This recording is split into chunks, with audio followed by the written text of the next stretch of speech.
رسوله الكريم أما بعد قال النبي صلى الله عليه وسلم العلماء ورثة الأنبياء সম্মানিত সভাপতি, তৌহিদি জনতা, আমরা আজকে এখানে উপস্থিত হয়েছি দাবি বেশি কিছু না, একটাই, এই বাংলাদেশে উলামায়ে কিরামদের নেতৃত্বে তাবলীগ চলবে। কোন জেনারেল শিক্ষিতের নেতৃত্বে এই বাংলাদেশে তাবলীগ চলবে না।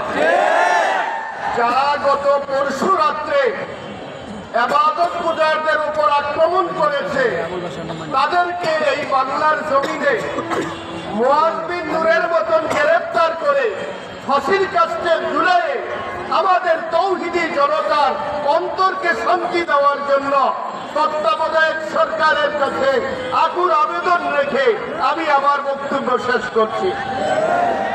তৌহিদি জনতা বক্তব্য পেশ করবেন দারুস সালাম ইমাম উলামা পরিষদের সম্মানিত সেক্রেটারি জনাব মুফতি নূর, সাংগঠনিক সম্পাদক জনাব মুফতি নূর মোহাম্মদ কাসিমি।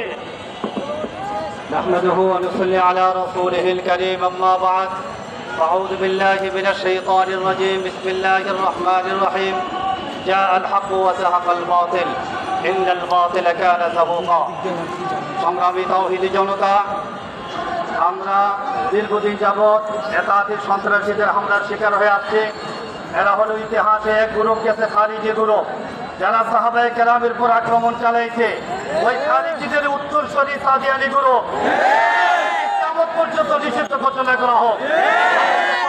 অনুরোধ করি, এই সন্ত্রাসী কার্যকলাপের জন্য ছাত্রলীগকে যেভাবে নিষেধ করা হয়েছে, এই সাদিয়ানি সন্ত্রাসীদেরকেও চিরতরে নিষিদ্ধ করা হোক। এ পর্যায়ে গুরুত্বপূর্ণ বক্তব্য পেশ করবেন